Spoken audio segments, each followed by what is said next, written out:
Sveiki, bandomasis, tiksliau pirmasis, ne bandomasis. Pirmoji taro dėlionė mano kanale, kuri bus viešai paskelbta. Pagaliau aš pribrendau. Mano vardas yra Tatjana.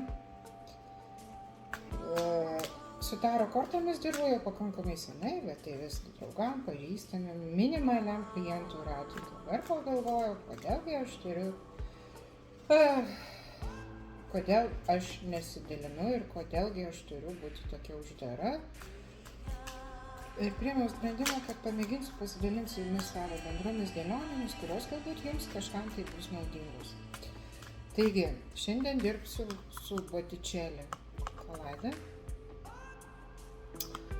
Ir kągi, pradedam nuo paprastų dalykų.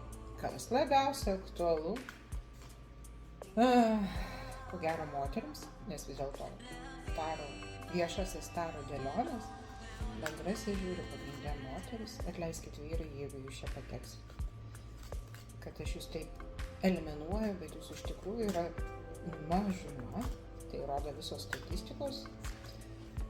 Taigi, kalbu dabar su moterim, jeigu vyrai prisijungs, tai apverskite mano kontekstą į savo pusę. Taigi, moterim rūpimi klausimai. Taigi, ką jis šiandieną apie mane galvoja? Ir ar galvoja? Ir ką galvoja? Ir ką jis ketina? Tai gal standartiškai mintis, jausmai ir planai. Taigi pradedam pradžią nuo signifikacijos. Kasgi jisai? Tai yra apibūdinimo asmens, jūsų ir jo. Taigi, kokia jūs esate dabar šią minutę? Ojei. Bokštas iškrito kaladės kortą. Pasaulis. Kažkam griuvo pasaulis. Ilgai statytas, ilgai kurtas. Ir tai yra labai liūdna. Ir tai labai skaudina. Ir vėlgi tai meilės pasaulis. Bet žinai, kad bokštas rodo tai, kas... Bokštas rodo griūti to, kas jau yra atgyvenę. Ir dažniausiai žmonės, kurie lengvai žiūri gyvenimą, tą griūtį priima truputėlį paprasčiau. Atkrenta tai, kas jau nugyventa ir kas nereikalinga. Bet jeigu žmogus yra šiek tiek stagnatorius, savininkas, kaip sakoma, viskas, kas mano, turi būti su manim, nepriklausoma nuo to reikia ar nereikia, tai tada ta korta būna labai sunki. Tai greta iškrito pasaulis, tai kažkokio kurto pasaulio, kaip sakoma, dalis išgriuvo, bet pamatas tai liko. Ir pamatas tas jau senai kurtas ir jisai kurtas jausmų srityje, nes čia išpuola riteriai. 2 riteriai. Pinigų riteris ir taurių riteris. Ir greta dvejetus taurių. Nu ką, kažkas patyręs griūtis, vis dėlto išsigrinino tai, kas pasiliko. Čia jūs mergaitės, apie jūs aš kalbu. Ir toliau džiaugiasi tuo, ką turi. Netgi ne tai, kad džiaugiasi, toliau kūrė. Nes riteriai rodo proveržį, procesą, veiksmą. Tai yra tolesnis kūrybos procesas ir tai kūrybos 2 žmonių santykiuose. Tai kūryba tarp 2 žmonių. Ir kas yra dvejetas taurių, tai yra tikrai abipusė meilė, abipusė partnerystė, abipusė jausmai. Tai aš labai džiaugiuosi dėl jūsų, nes jūs sugebėjot atmesti tai, kas nereikalinga. Sąmoningai, nesąmoningai, dabartiniu metu tikrai pokyčiai vyksta labai greiti ir momentalūs. Ir tie pokyčiai tokie kardinalūs, kurie mus tikrai išspiria iš komforto zonos ir liepia judėti priekį. Tai man panašu, kad čia va taip atsitiko su jumis, kad kažkas tai, kaip sakoma, iš viršaus nusprendė, kad gana jums sėdėti tam tikroje komforto zonoje ir metas judėti priekį. Ir jūs tai supratot. Jūs tai supratot ir priėmėt, prijudate į priekį ir vėlgi partnerystės link. Tai kadangi jūs klausimas buvo apie jo dabartinius jausmus, tiksliau mintis, jausmus ir planus, tai dabar pabandom signifikuoti jį. Kas jisai? Jisai mylintis vyras, taurių karalius, kuris truputėlį dabar atsitvėręs nuo jūsų izoliacijoje, bet jaučia begalinę trauką jums. Jūs jį traukėte, jūs jį prijaukinote per jėgos kortą, jis yra jūsų valdžioje ir jis priima tą jėgą. Kaip gražu. Jūs jam vertinga moteris, kurią jis brangina, vertina ir... O tai kodėl jisai tada užsidarė, pasakykit? Išeities nemato. Kodėl nematai? Iliuzijų daug, kurios nesipildo? Sunku išpildyti. Tai ko? Taigi visi mes galime jas pildyti. Finansai riboti, ištekliai riboti. Aš laukiu. Tai yra tam tikras trumpas užsidarimas dėl to, kad kažkokie tai kitos aplinkybės, materialios aplinkybės jį truputėlį riboja, bet jisai apie jų svajoja ir nori tas svajonės įgyvendinti.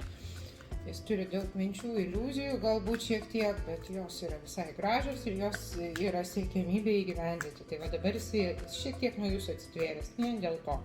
Bet iš esmės jūs esate jo jėga, jis priema jūsų jėgą savo, jis jūs brangina kaip vertingą moterį, paslėpto imperatorienė, 9 pinigų. Ir žinokit, ruošiasi stipriam proveržiui. Jis pyksta ant savęs, kad dabar negali to padaryti. Jis dėl to ir pyksta, bet šiaip mintis apie tai sukasi ir kuriamas planas.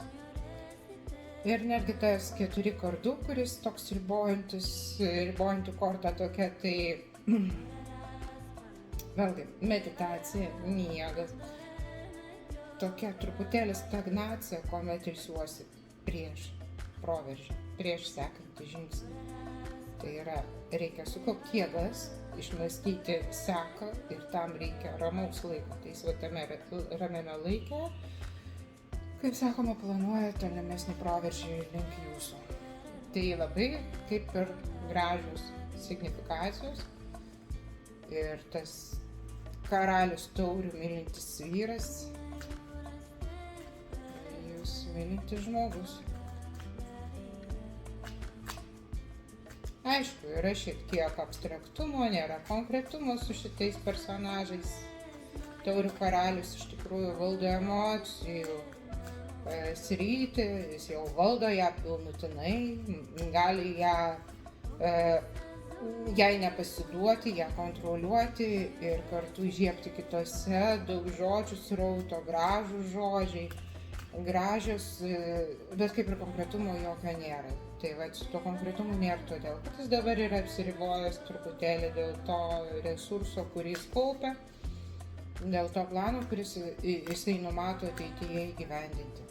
Tai ką, susirenkam kaladę atgal ir maišydami pradedam galvoti, kokios jo mintis šiuo metu apie tave, tą, kuri žiūri šią mano viešą dėlionę, bendrą dėlionę.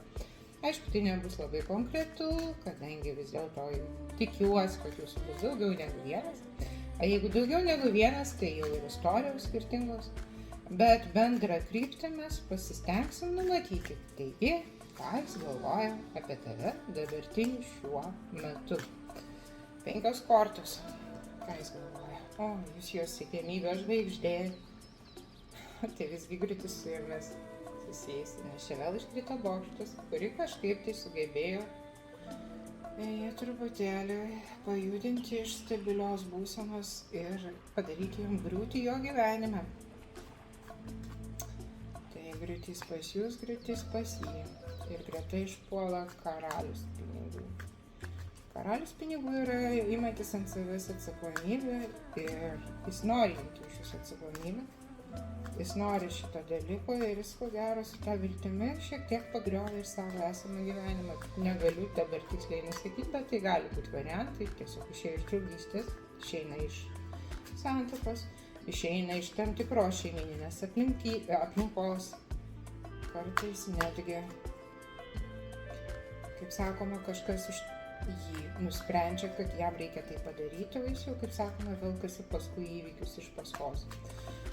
Taigi, jūs jo viltys, jo žmogus truputėlį labai jumise paskendęs, nes išpuola mėnulis ir tai jau vyksta senai. Nuosaikumas kortai išlindo.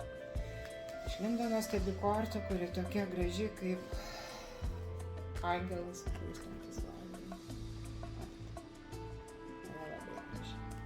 Ir tai viskas greta kortos mėnulis. Šitos dviejų kortų derinys toks, kad jau žmogus, ta prasme, tiek jausmų srityje, tas pinigų karalius paskendęs, kad jis jau jų nebevaldo. Ir greta tas bokštas su žvaigždė, dangaus kūnai iškrito žvaigždė, mėnulis, nuosaikumas ir bokštas. Sakyčiau, tokie, kaip sakoma, iš 5 kortų 4 pagrindiniai arkanai, tai jūs, kaip sakoma, jo mintise lemiamas personažas, jis tai suvokia. Ir jisai, kaip su mintim sunku, mintis ir mėnulis, taip pasakius, čia yra truputėlį tai, kas net nesuvokiama jam, nesuprantama, kodėlgi jūs jį tai traukėte, kodėlgi jis apie jūs galvoja dieną naktį, ypač naktį. Ir tai vyksta stabiliai. Tai jis yra nustebęs ir nesuvokia, kodėl tai atsitinka. Ir dabar tarp jūs kažkokia tai kritinė situacija turbūt įvyko, ta žvaigždė šiek tiek atitolo, arba privertė jam atitolti, arba pati pasitraukė iš jo gyvenimo. Tam tikram etapui pagal bokštą nugriovė viską, kas nereikalinga, kas jau nugyvenė ir kas turi išnykti. Tai jisai suvokia, kad ta viltis, kad pasiekti tą žvaigždę, kelrodė žvaigždę, jam reikia kai ko atsisakyti. Ir jisai priema tas griūtis, priema tą redukciją iš gyvenimo, redukavimą nereikalingų aspektų, kurie trukdo jam būti su tą žvaigždė, kelrodė žvaigždė, kuri jam yra svarbi. Bent kuriuo atveju pirmą kortą mintise išpuolėte jūs, žvaigždė. Tai tokia graži moteris, tolima siekiamybė, galbūt šiek tiek šaltoka, galbūt šiek tiek nutolsi, bet kartu teikianti viltį, teikianti gyvenimo kryptį, nurodanti gyvenimo kryptį, siekiamybės kryptį. Ir tai yra daugelio siekiamybė žmonių tokį personažą surasti savo gyvenime. Tai jūs jam ir puolėte gyvenimą, jis tai jau suvokė, priema, taigi mintis tokia. Ir tai viskas vyksta jau pakankamai senai. Ir tai jam yra labai lemiama. Kokie jo jausmai jums dabartiniu metu? Jūs jo vertinga moteris, nostalgija. Prisimena viską, kas buvo su jumis kartu. Prisimena gražiai, su ilgesiu, su liūdesiu. Ir dar tai jausmas. 6 taurių tai jausmas, toksai švarus, gražus. Sakyčiau, net skaistus, vaikiškai grynas, nuoširdus jausmas jums. Na taip, jisai pinigų mažas. Jis mokosi dar ir to momento, kaip tai padaryti, kaip tai atskleisti savo tos jausmus jums. Galų gale pats juos įsisavinti, išmokti mylėti, suprasti, kaip tai viskas vyksta. Jo, jis jau nusimatęs tą kryptį, kaip tai daryti, jau po biškį, kaip sakoma, jiems sekasi tai atlikti ir sekasi tai nuveikti. Ir šiaip tai jūs jo pora. Ir vėl antrą kartą išpuolė šitą gražioji kortą. Kaip aš džiaugiuosi šitą kortą, tai yra pletas taurė. Ir kai neiškrenta jausmuose, jis suvokia, kad tai abipusi meilė, abipusis švarus jausmas, abipusė partnerystė. Jumise į jūsų signifikacijų, jinai man regis krito, jeigu aš nepamenu, bet buvo jinai tenai. Ir dabar jinai iškrito jo jausmų dalyje. Taigi myli žmogus jūs. Aišku, ne taip, kaip jums turbūt norėtųsi. Bet dabar jūs pinigų karalienė, tai klausimas, ar jūs galėsite pati laisva. Jis pinigų karalius, bent kuriuo atveju jūs mato jūs porą jau dabar. nepaisant visų aplinkybių, nepaisant visų nesklandumų greta esančių, jis mato jūs porą. Ir jis jūs labai net žiūri, ir jūs labai stebi, ir jūs jam labai vertinga ir brangi. Tai jausmai suvokti, apibūdinti, nostalgija, ilgesys, siekis tai auginti, siekis ir ne tik siekis, bet jau numatyta kryptis, kad tai įgyvendinti, tai, kad tai taptų ne tik jausmas, bet ir veiksmas. Ir suvokimas, kad tai abipusiai meilė. Tai yra vertinga ir verta branginti. Jo planai jūsų pusė. Kažkas šaltas iš jūsų, labai šaltas, nes išpuolė karalienė kardų. Grįžimas. 6 kardų. Proveržis, bendra kelionė arba kelionė pas jūs. Išėjimas iš vienos fazės gyvenimo etapo į kitą. Arba tiesiog fizinis persikėlimas iš vienos vietos į kitą. Tai yra judesys link jūsų. Planas yra toksai, bet jūs tokia šaltoka. Na ir čia išpuola mylimasis 15 arkanas, tai yra šėtonas, velnias. Pagunda begalinė. Karalius lazdų. Na, tai kaip pasakius. Jis yra begalinė ir riteris kardų. Na, atsiprašau, žinokite, jūsų laukia labai gražios, intimios aplinkybės, kurios jūs tikrai sušildys ir iš kardų karalienės paversi kažką kitą.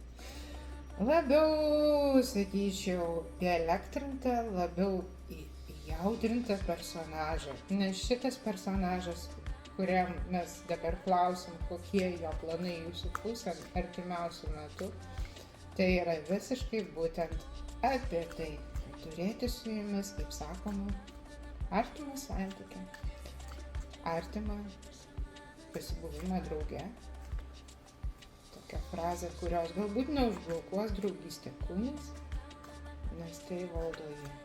Tai nėra blogai, tai yra mūsų santykių dalis, tai yra tikrai šviesus, juolab tokia meilė, kurią aš čia matau jausmuose. Šviesus giminės dalykas, kuris yra sudėdamoji mūsų santykių dalis. Tikrai nemenkiausia, kartais svarbiausia. Ir svarbiausia, kad tas proveržis eina iš vyro į jūsų pusę. Jums belieka rinktis, ar tai daryti ar ne. Ar būti su juo, ar sutikti su jo aistra ir patirti. Tai kas gali tai įvykti. Tai bent kuriuo atveju tai yra aktyvus veiksmas link jūsų pusės. Ir tai nepasivi, jo nei vienos pasyvios kortos čia nėra. Čia yra 6 kardų judesys link šaltos karalienės, įkaitusio ugningo lazdų karaliaus ir dar riteris lazdų. Tai kas daugiau? Veiksmas. Karalius įjungia riterio energijas. Karalius ne tik valdo sėdi, bet ir veikia. Kas gali būti geriau iš vyro pusės. Tai gerai, tada kortų patarimas jums, ką šitoje situacijoje daryti. Stabiliai būti namuose. Jausti. Priimti naują pradžią. Dvasingumas. Nieko sako, gera kantas. Ir temperatūra. Vau. Na, tai kaip ir patarimas toksai, kaip pasakyčiau. 10 pinigų. Jaustis savo vertį, jaustis vertingai moteriai, būti stabiliai, kaip sakoma, savo aplinkoje. Įsileisti jausmų pilną žmogų į gyvenimą, nors tai yra nauja pradžia, kvailiais iškrenta. Galbūt tai kvaila, kai kam atrodys ir jums pačiai tai kartais kvaila, tikrai neprotinga, bet kodėlgi ne? Ne visi protingi veiksmai veda į tinkamą rezultatą, kai kurie avantūristiški, spontaniški veiksmai išveda į puikų rezultatą, tik tai reikia, kaip sakoma, išdrįsti rizikuoti. Tai dabar kortos siūlo jums priimti tą naują žingsnį, galbūt net pačiai jį atlikti, pajungiant vyriausio žynio energijas. Ja. Tai yra popiežius, tas mūsų matytasis, su dvasingumu ir jaustis save kaip imperatorienė. Tai yra vertinga, savistovi, savarankiška moteris, kuri yra verta viso, kas aplink ją sukasi. Aš kalbu apie gerą dalyką, nes tikrai galbūt įjungti savyje imperatorienės energijos, kurios kartai būna pasimeta kažkur. Tai prisiminti, kad jūs esate tokia, kas buvo iki tol, kaip gyvenimas jūs tenai mėtė vėtę, bet prisiminti savo vidinę stiprybę, vidinę vertybę ir tuo patikėti pačiai per dvasingumo kortą, per pokytį. Čia greičiausiai ir yra apie tai kalba, kad per kvailį keistis į kažką, tai yra avantiūristiškai priimti naują kryptį gyvenime. Ir įdomiai čia tas iš kaladės iškrito seka mėnulis 3 lazdų, karalius lazdų ir vyriausias žynys. Čia toks pokytis, kaip sakoma, iš pasąmonės į realybę, į dvasingumą. Taigi va, sakyčiau, patarimas toks: pasitikėti savimi. Jeigu to neturite, įgyti tą pasitikėjimą savimi, jausti stabiliai savo aplinkoje, net jeigu to nėra, patikėti arba pamatyti tą stabilumą, nes dažniausiai, kiek aš sutinku klientų, tai va tas toksai stiklinės principas pusiau pilna ar pusiau tuščia. Tai visgi įsivertinkit, kad jeigu jinai jums atrodo beveik tuščia, gal jinai pusiau pilna. Tada pasikeičia požiūris ir tada įsivertina tai, ką turi. Na ir priimti tą riterį jausmų, kuris eina link jūsų.